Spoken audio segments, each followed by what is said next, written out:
Paano mag-trade using trendline gamit ang inyong MetaTrader? In today's video, ang pag-uusapan naman natin ay ang trendline. Ayan.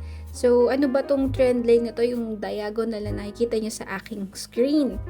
Yan po is a tool to help us identify yung trend direction ng asset na ating gustong i-trade.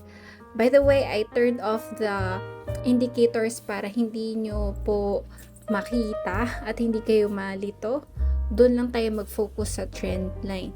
First step is to go to this quotes tab at iselect mo po yung pair na gusto mo pong i-trade. Let's say gold, which is XAUUSD. I-click nyo lang po yan and then go to chart. Tab here para mapunta po tayo sa screen na ito. Next is choose the time frame. Select mo M1 kapag gusto mo pong mag-scalp, M1 or M5. This is a tool to help us sana papapunta ang market sa short time frame. Kasi po, iba po yung trend ng M1 at M5 doon sa higher time frame, di ba? Kita nyo naman dito, very bullish. If i-connect mo po yung mga dulo, di ba? Talaga naman it's forming higher lows and higher highs. Ayan, kapag tayo guguhit naman sa tuktok, makikita nyo po kung nasaan ang resistance. Yan, either yung dulo ng wicks or nung bodies yung i-connect mo. Wicks is ito po yung makikita yung maninipis. Yan yung wicks or shadow. Mapapansin dito may isang perfect trend line na masaspatan tayo.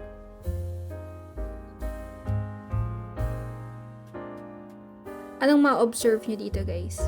After nyang matouch yung trend line, anong nangyayari sa price? It acts as support and resistance. So, by identifying yung trend line, magkaka-idea po tayo kung anong bias natin sa market. Okay, so once na nag-break po yung ating price doon sa trend line, may sign siya na oops, possible may change sa trend o kaya baka mag-pullback siya, just like what happened po dito, diba? Now, if you want to do intraday trading, yun nga, you can go to M15 time frame or M30 or H1. Okay, so I suggest you can go to M15 and yun, tignan mo po kung saan papunta yung presyo. And right now, we can see that the price is in a downtrend because it is forming, di ba ito yung high, lower high, and another lower high.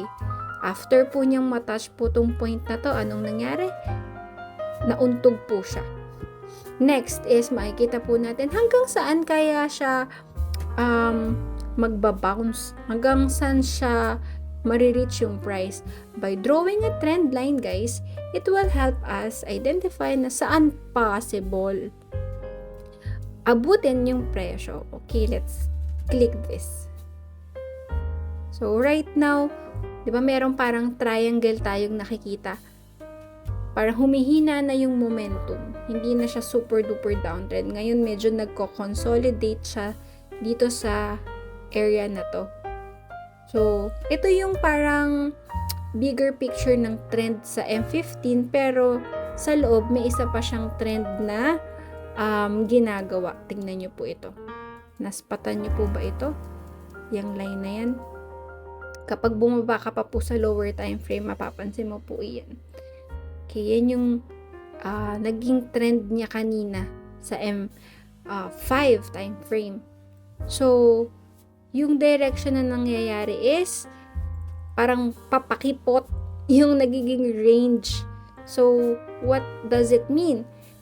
It means na parang now na na-touch na tong price level na to, it could go up here and touch this resistance area, itong trend line na to, before it go back ulit dito sa area na to. Kasi ang nangyayari dyan, yan, up and down hanggang sa lumiit.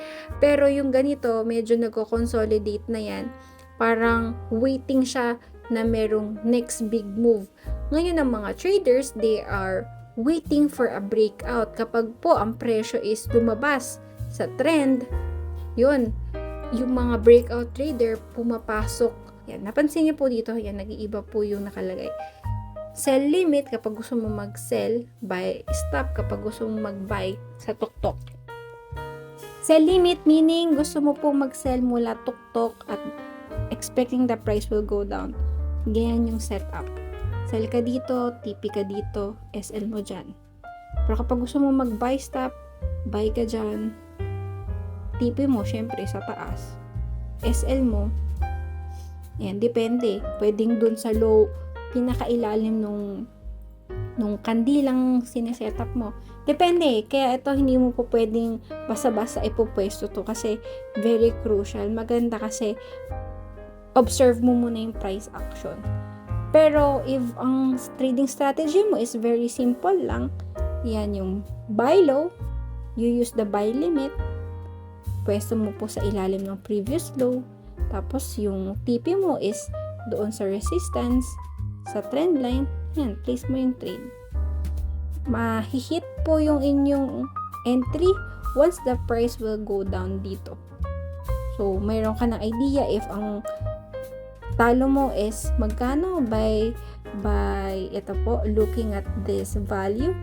Kapag po pindace mo po dito, ang pwede nating matalo is $12.94 at ang TP naman natin is $25.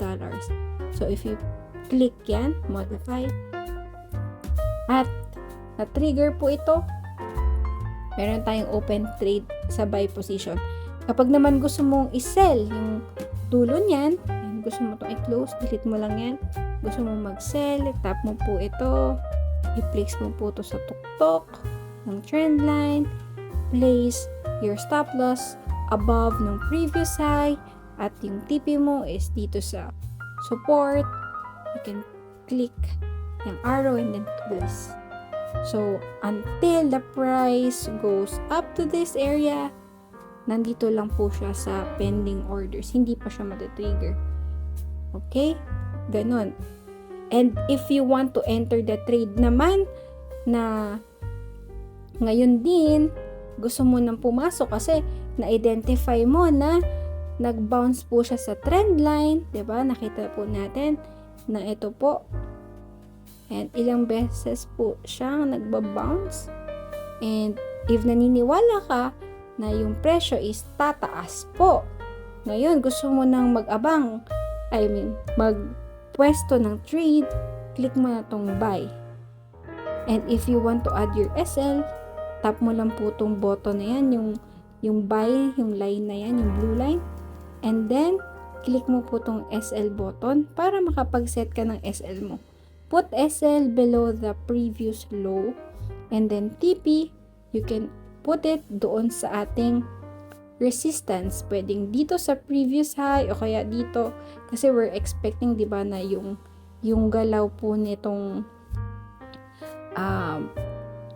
trend na to is unti-unting kumikipot. Yan. So ngayon, 'di ba, nagpo-profit na tayo ng $4. Ngayon kung gusto mo po i-move mo po itong SL para if ever mag-reverse yung market, yan, pwede mo pang itaas. At kapag na-hit po yung SL mo, edi yun yung profit. So, kunwari, ito, $2. Yan, nakita mo SL, $2. Meaning, $2 ang kita mo. Waiting game ka, alin ang ma-hit, yung green line o yung orange line. Pero if you're happy with your profit and you want to close the trade, i-press mo lang po yan. Press this and then close. And then, yun. Close with profit. Then, done. Nandito na po siya sa history tab. Okay? So, ganun. And then, for example, nakita mo po, nandun na siya sa tuktok. You want to sell. Scalping lang. And then, maglagay ka ng sell. And you can use yung mga indicators para at least may dagdag confluence. You can use itong relative strength index. Kapag po itong RSI nag-touch po dito sa 70, 'di ba? Pababa siya from above 70 going down.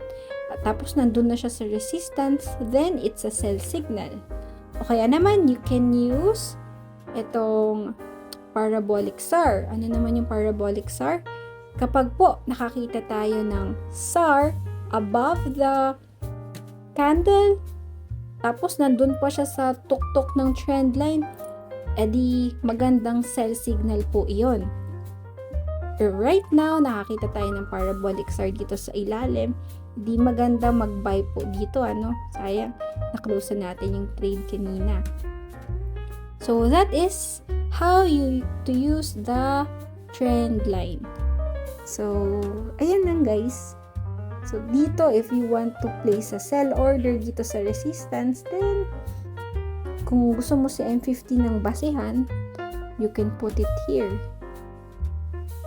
Yan, since, di ba, yun yung trend eh, pwede mong iput yung iyong order dito. Tsaka ka mag-place ng trade. Pero pag scalping, yan, depende. Okay?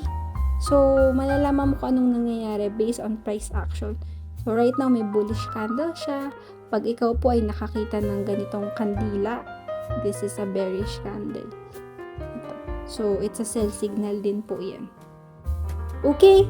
Thank you so much for watching this video. Bye!